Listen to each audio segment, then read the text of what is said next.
इसमें हम देखेंगे सघन और विरल। सघन और विरल माध्यम देखेंगे।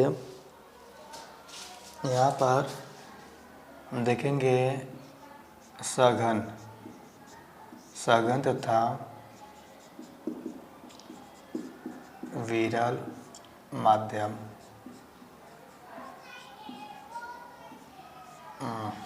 सघन तथा विरल माध्यम देखेंगे।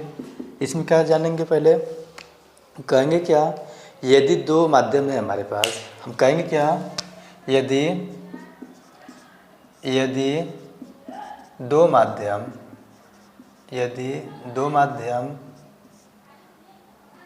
में से यदि दो माध्यम में से किसी एक माध्यम में प्रकाश की चाल दूसरे माध्यम से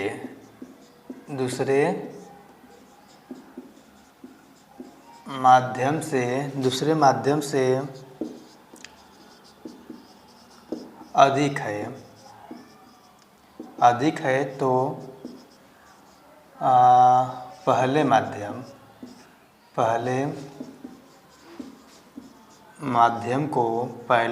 को दूसरे माध्यम के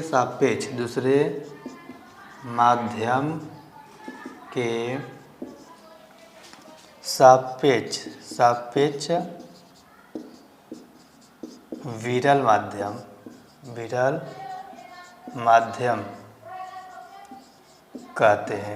माध्यम कहते हैं। तथा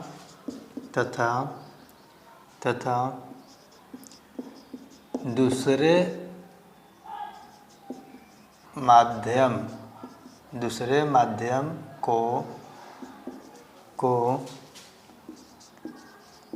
पहले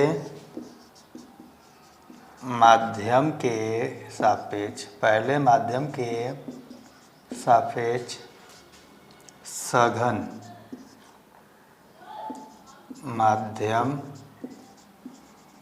कहते हैं। अगर ये समझा, ये जो हम लिखे डेफिनेशन, अगर ये समझ में आया तो ठीक। अगर नहीं समझ में आया तो इसका सिंपल तरीका यह है कि इसमें हम ये लिख सकते हैं, यदि दो माध्यम में से, इसमें ये समझना है कि दो माध्यम में हमारे पास और जिस माध्यम में प्रकाश की चाल अधिक रहेगा उसे हम विरल माध्यम, और जिसमें कम रहेगा उसे हम सघन माध्यम कहेंगे। इसमें हम दो माध्यम लिए हैं, एक माध्यम में हमारा प्रकाश का चाल जो है अधिक है और दूसरे माध्यम में प्रकाश का चाल कम है। जिसमें प्रकाश की चाल अधिक रहेगा उसे विरल माध्यम, जिसमें प्रकाश की चाल कम रहेगा उसे सघन माध्यम कहेंगे। अगर हमें लिखना होगा तो कुछ इस प्रकार से हम लिख सकते हैं, लेकिन इसको अच्छे से समझना। और पिछला में हम अथवा एक लिखवाए थे, अपवर्तन का नियम में दूसरा नियम लिखवाए थे क्या, कि साइन आई और साइन आर और यन हमारा नियतांक है, और इसी को हम स्नेल का नियम भी कहेंगे। अब अगला टॉपिक क्या है हमारा,